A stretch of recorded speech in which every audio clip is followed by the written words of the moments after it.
Chegou a segunda temporada de Sombriossos na Netflix. A gente vai comentar hoje tudo o que aconteceu nessa segunda temporada e também, é claro, fazer comparações com os livros. E a primeira coisa que fica evidente é que há diversas diferenças aqui, especialmente nessa temporada. Para quem não sabe, a história contada nas séries não se baseia apenas na trilogia Sombriossos. O universo Grisha vai além dessa trilogia, mas também temos outras séries de livros, como a duologia Six of Crows e King of Scrolls. Então a gente tem um mix dessas histórias todas acontecendo ali na série.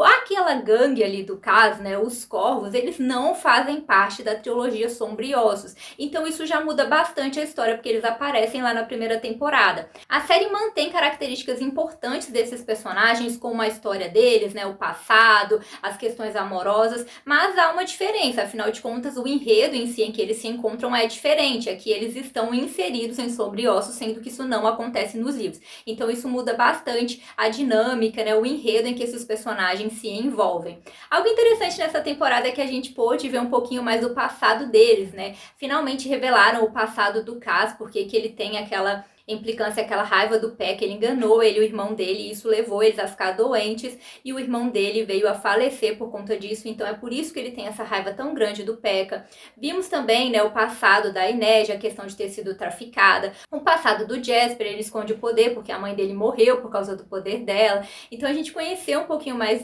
desses personagens, a gente também conheceu novos integrantes dos grupos dos Corvos, né, a Nina finalmente entra ali para os Corvos, como acontece aí na duologia Six of Crows. E também temos aí a apresentação do Aylan, que fica aí com o Jasper, como acontece nos livros. Ficou faltando aí em relação a essa equipe o Matthias, né? Ele também faz parte dos Corvos, mas o coitado passa ali a temporada inteira preso. Então isso fica em aberto e a gente sabe que ele faz parte desse enredo, ele tem aquele relacionamento ali com a Nina, então essa questão fica em aberto. E tudo isso, como eu disse, não acontece em Sombriossos, mas eles resolvem trazer isso para a história, porque faz parte ali do universo Grisha. Eu confesso para vocês que eu acho que poderiam ter sido duas séries distintas.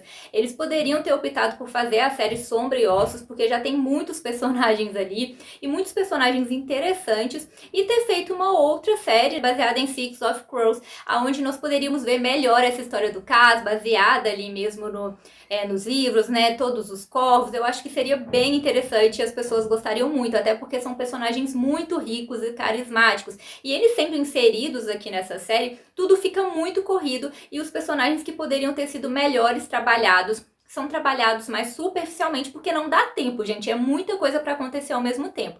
E isso fica muito evidente porque a história deles começa a ficar totalmente paralela à história de Sombriossos, a história da Aline, o conflito com Darklin, e começa a aparecer muitos personagens, porque Sombriossos tem muitos personagens.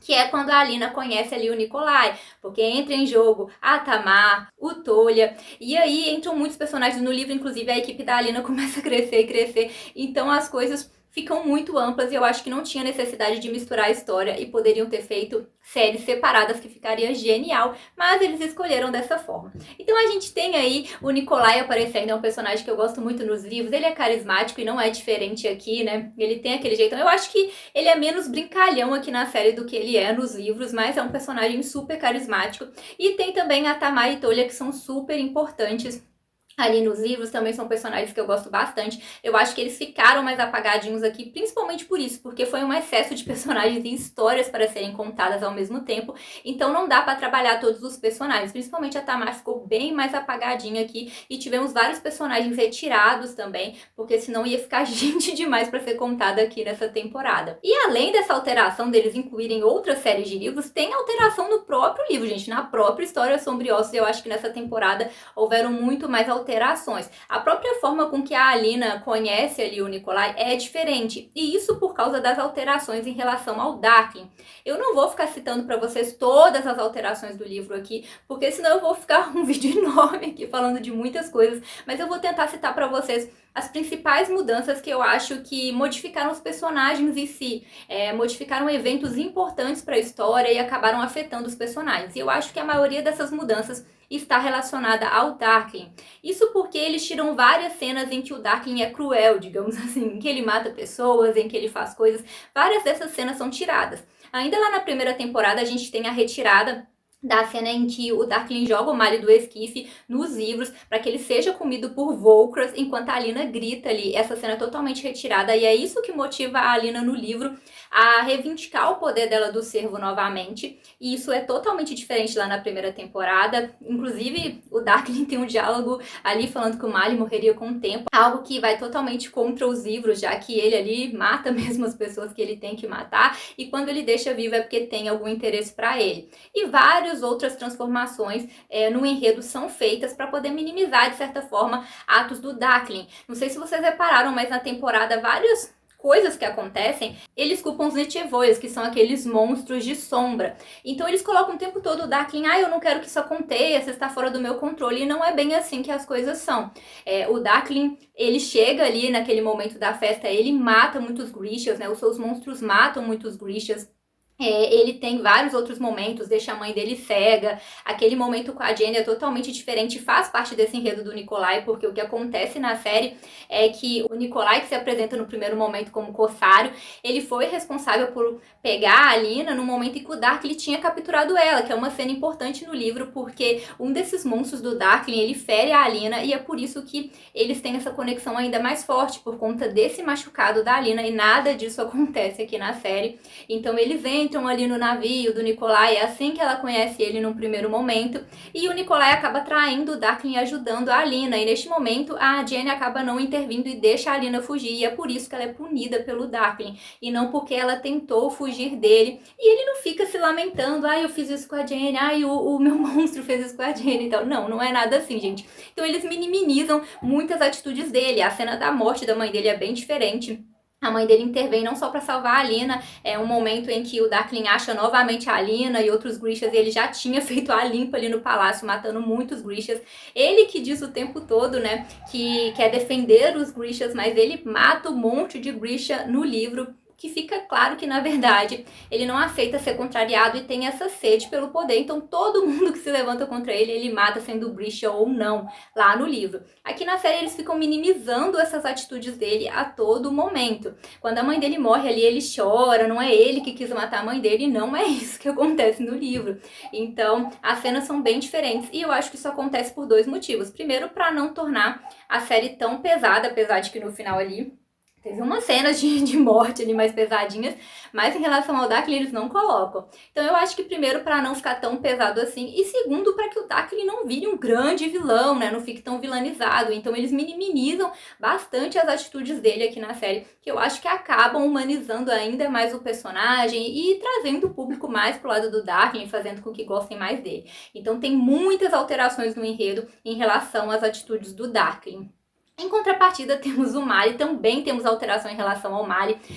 Há algumas polêmicas aí em relação ao Mali. Eu gosto muito de Malina, mas tem pessoas que acham o Mali às vezes tóxico, porque ele é ciumento com a Alina, ele não é tão amigável com o Nikolai, eles brigam em diversos momentos, porque ele não aceita no primeiro momento bem que a Alina e Nikolai se disponham a casar, né? Que o Nikolai propõe isso pra Alina. No primeiro momento, o Mali não aceita isso, ele tem ciúme dela com Darkling, então ele tem muito mais personalidade no livro. E algumas pessoas consideraram isso tóxico. Eu, assim, não entendo muito bem, porque as mesmas pessoas que consideram o Mali tóxico por algumas atitudes não consideram o Darkling tóxico, que mata todo mundo que a Alina ama, quer manter ela acorrentada. E, assim, essas pessoas acham isso ok, mas o Mali ali, às vezes, ter alguma crise, alguma problemática, pra eles é tóxico, né? Então, assim, por conta dessas polêmicas, eles minimizam muito a personalidade do Mali aqui na série. E eu acho que isso faz ele ficar mais apagado, ele parece o tempo todo só servindo ali, meio quietinho. Então, eu acho que eles minimizaram tanto a personalidade dele, de às vezes confrontar, dizer o que ele não gosta, falar das insatisfações, afinal de contas, eles estão passando, sim, por várias transformações, mas eles tiram tanto isso que às vezes eu acho que ele fica até meio apagado no meio de tudo. Já em relação à Alina, eu acho que a maior transformação é que eles não mostram tanto a sede de poder da Alina. No livro é muito evidente essa sede de poder da Alina, inclusive os conflitos dela com o Mali acontecem por causa disso. ele começa a se assustar com essa sede de poder, e é justamente isso que liga ela ao Darkling, a sede de poder que ela começa a ter. A Alina no livro fala muito sobre os amplificadores, ela quer muito isso, e eu acho que aqui na série o Mali até falou mais do terceiro amplificador do que a própria Alina, de ir mais atrás disso do que a própria Alina. Então eu acho que isso daí foi o que mais deixou a desejar na personalidade da Alina. Eles não colocaram, não evidenciaram tão bem a sede que ela tem pelo poder e pelos amplificadores, sendo que é justamente isso que liga ela ali ao Darkling, que faz deles meio semelhantes. No geral, a história foi bem mais corrida aqui nessa temporada, porque eles basicamente pegaram os 2 últimos livros, né, da trilogia e contaram aqui nessa mesma temporada. Então eles não dividiram como aconteceu na primeira temporada, que fala apenas do primeiro livro. Eles, além de incluírem as outras séries de livros, ainda contaram os 2 últimos livros, todos aqui nessa temporada. Então foi tudo muito corrido, muitos acontecimentos foram cortados e as coisas foram acontecendo rapidamente para chegar ali na batalha que acontece no final. E para quem não entendeu nada aí, ficou meio perdido, eu vou explicar um pouquinho para vocês do que aconteceu no final das contas. A Alina descobre que ela foi enganada pelo Darkling, né, que quer usar o poder dela, e ao invés dele destruir a dobra começa a ser ampliada e usada como uma arma de dominação contra outras comunidades, porque o Darkling acredita que eles precisam estar no domínio, já que muitas dessas comunidades caçavam os Grishas. Então ele fica com essa sede pelo poder e usa esse argumento de proteção dos Grishas para poder ter essas atitudes, e quer que a Alina esteja ao lado dele para usar o poder dela, e também porque ele considera que eles sejam únicos e iguais. Então a Alina percebe toda a loucura que o Darkling está fazendo, como ele está matando as pessoas e prejudicando, e ela percebe que para ela ter poder, para poder destruir a dobra e acabar com tudo isso, ela precisa dos amplificadores de Morosova, que foi um fabricador muito antigo que criou esses amplificadores. E aí a gente tem a Bagheera finalmente revelando para eles que ela é a filha de Morosova. Ele teve ela e a mãe dela tinha medo dela por conta do poder dela ali relacionado às sombras, à escuridão. E então, um dia ela mata a irmã dela que não tinha poderes, e o pai dela ressuscita a irmã dela, que se torna o terceiro amplificador. Então o primeiro amplificador é o cervo, o segundo é o açoite do mar, e o terceiro eles pensavam ser o pássaro de fogo, e descobrem que na verdade é o Mali, o terceiro amplificador, porque ele é um descendente da irmã da Bagheera, né, a filha de Morosova, que se tornou aí o terceiro amplificador, e essa habilidade passa para o Mali. E é por conta disso que o Mali tem esse super poder de rastreador. Ele sente a natureza, ele sente os seres, é por causa dessa habilidade que ele tem, ele é o terceiro amplificador. Então, para a Alina conseguir todo esse poder, ela teria que matar o Mali. Ela hesita muito sobre isso, mas ali no final ela sacrifica ele para conseguir esse poder e então acabar com a dobra e conseguir destruir o Darkling. Então, em palavras bem resumidas, é isso que acontece, né, tanto na série quanto nos livros, mas com algumas diferencinhas. Vamos falar aí do que acontece após essa grande batalha no final, né, gente? As coisas vão corridas, a gente chega ali naquela grande batalha tão esperada no final, e temos uma cena muito emocionante, que é da Alina matando o Mali.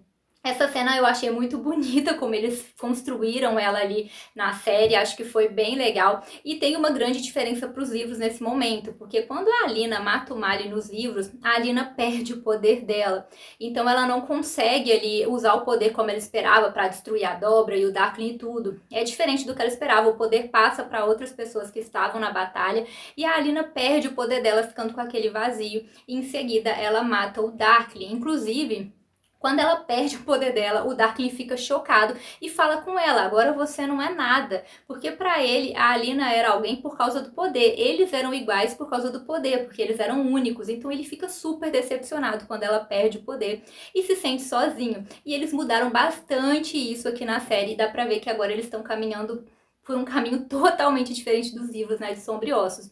Aqui no final eles fazem outra construção. A Alina usa o poder dela, né, ela mata o Mali, usa o poder para destruir a dobra. Em seguida ela tem um diálogo super ali tranquilo com o Darkling, e ele fica falando Santa Alina e tal, bem diferente dos livros, aonde ele tá: ah, você não é nada sem o seu poder, o que aconteceu? Aqui não, ela mata ali o Darkling e depois ela usa a magia, né, que é algo proibido para eles. Enquanto a pequena ciência faz com que eles se alimentem, essa magia faz com que consuma eles. tem um preço e ela usa essa magia para ressuscitar o Mali. Isso também não acontece nos livros, porque ali é o Tolya e a Tamar que conseguem ressuscitar o Mali ali nos livros como sangradores e não a Alina usando a magia. E aí vem uma grande diferença, porque nos livros, gente, a Alina perde o poder dela, o Mali também perde a habilidade como rastreador, e os dois decidem que devem simular suas mortes para poder viverem juntos em paz e não serem mais caçados ou procurados por ninguém. E aí é uma grande diferença aqui para a série, como vocês podem ver, porque isso não acontece. A gente vê que o Mali aqui na série resolveu ficar super confuso se eles se aproximaram por ele ser um amplificador. Algo que não acontece nos livros, porque lá ele afirma pra Alina que ainda que eles tivessem se aproximado por isso, o que eles têm é genuíno e foi construído, mas aqui na série não. Ele decide virar um corsário do nada e viajar com o pessoal e viver novas aventuras. A Alina decide ficar no reino ao lado de Nikolai, então é totalmente diferente. Aqui eles constroem uma nova história saindo totalmente de Sombriossos. Como eu disse lá, eles resolvem fingir que morreram para viver a vida deles juntos em paz, sem nenhuma perturbação. E lá, nesse momento que a Alina resolve abandonar tudo, ela cria o Triunvirato. O que seria isso? 3 pessoas que vão passar a liderar o segundo exército. Nos livros, essas 3 pessoas a Genya, o David e a Zoya. Então, pra mim, foi bem chocante quando eles matam o David, gente. Eu gostava muito desse casal, a Genya e o David, né? Falando um pouquinho dela, ela é uma personagem que no começo vira amiga da Alina, depois tem aquele momento de traição que a gente coloca o pé atrás, mas depois a gente vê que ela tem sentimentos bons e que ela passou por muita coisa, foi abusada pelo rei, então ela acabou se sujeitando ao Darkling, mas depois percebeu que era um engano, então ela volta a ser amiga da Alina, se arrepende de tudo, e o David é a pessoa que ela ama, e eles são muito importantes juntos no livro, não só em Sombriossos, mas também nas outras duologias, né, esse Triunvirato é muito importante, e aqui eles mudam completamente, o David morre, e a Alina faz parte do Triunvirato junto com a Genya e com a Zoya, né? Ela assume o lugar aí no lugar do David e ela fica ali no reino, então é totalmente diferente. Ela não vai viver em paz com o Mali, aqui ela fica no reino, o Mali vai ser um corsário, os dois se separam. Acredito que para ficarem juntos mais pra frente, né? Ver que o amor deles é real e não só por conta do fato dele ser um amplificador. Então eles se separam e paralelo a isso, temos outras mudanças, né? O próprio Nikolai. Um fato importante é que nos livros, o Nikolai chega um dos momentos ali em que eles enfrentam o Darkling, porque isso acontece mais vezes durante o livro, ele transforma o Nikolai em um monstro. E quando o Darkling morre, o Nikolai se transforma novamente em um humano, mas ele fica ali com certas cicatrizes, e isso vai ser trabalhado mais na frente, na duologia King of Scrolls. Mas aqui é diferente, e eu acho que eles já vão trabalhar isso, fazer esse mix aí dos livros, trabalhar isso numa próxima temporada. A gente vê que aqui o Nikolai não chegou a virar um monstro, isso não aconteceu até porque tudo foi muito corrido, mas no final ele está ali com uma marca, dando a entender que isso vai ser trabalhado sim, assim como é trabalhado lá na outra duologia, então provavelmente eles vão trazer esse elemento aqui ainda para ser trabalhado. Fora isso, temos o Kaz e a equipe dele, né, os Corvos, que estão ali em mais uma missão, temos a inserção do elemento de droga que afeta os Grishas, e tudo termina assim, deixando em aberto que tem mais um caso para eles desvendarem. Sem contar o fato do Matthijs, que tá ali ainda, né, coitado, passou a temporada inteira preso, e é uma ponta em aberto que ficou. Eu confesso que eu não curti muito esse final, porque eu preferia que eles tivessem trabalhado o segundo livro aqui na segunda temporada e o terceiro livro na terceira temporada, mas não foi o que fizeram. Eles fizeram um mix dos 2 livros aqui nessa temporada e agora eles vão seguir um caminho totalmente novo e diferente, porque a história da Alina e do Mali termina ali no final de Sombriossos, né? Eles têm uma pequena aparição mais na frente, mais assim, em outros livros, mas nada tão relevante, assim, que mude o conceito da história deles. Em si, eles têm um final bonito aqui e depois eles aparecem outras vezes, mas nada tão relevante assim. E aqui não, gente. Aqui acabou totalmente diferente. Os dois não ficam juntos. Cada um ainda estão com as suas dúvidas aí, cada um tá seguindo um caminho, agora eles estão envolvidos em outras situações, a Alina tá assumindo um lugar aí ao lado de Zoya e Genya no lugar de David, então ela tá na frente do segundo exército, tá ali com o Nikolai, né, então tem muita coisa acontecendo totalmente diferente dos livros e agora vai ser um mix ainda maior, eu preferia que não tivesse sido dessa forma, então eu fiquei um pouco decepcionada com o final. Eu gostei da batalha que tem ali com o Darkling, como foi bonito o momento da Alina e do Mali, da morte dele. O momento em si que ela mata o Darkling eu não gostei tanto, mas esse momento foi interessante. Ver ali os personagens é muito interessante, eu gostaria que alguns tivessem aparecido mais, né, mas foi tudo muito rápido. E esse finalzinho aí, o último episódio 8, ele foge completamente de Sombriossos. E eu acho que, pra mim, deixou a desejar nesse sentido, porque agora eles vão seguir um caminho totalmente diferente e vou começar a seguir seus próprios passos, a série sozinha aí, provavelmente pegando alguns elementos das outras duologias, mas também vão seguir um caminho próprio, já que a Aline e Mali não estão em todo esse enredo e principalmente não estão dessa forma como eles colocaram. Deixa pra mim nos comentários o que vocês acharam da série, vocês gostaram dessa temporada, não gostaram, estão ansiosos para uma próxima, vocês já leram os livros, né, o que esperaram de tudo isso, ficaram tristes com a morte do David, gente, ele se foi, né, o David ali, eu fiquei chateada com a morte dele, que eu gosto dele com a Jaina. O que vocês acham sobre o Darkling? Eu nem vou revelar detalhes do livro aí pra vocês não pegarem spoiler, mas vocês gostaram de Aline e Mali? Ficaram tristes que no final eles não ficaram juntos? Deixa tudo pra eu saber. Então é isso, galera. Tchauzinho!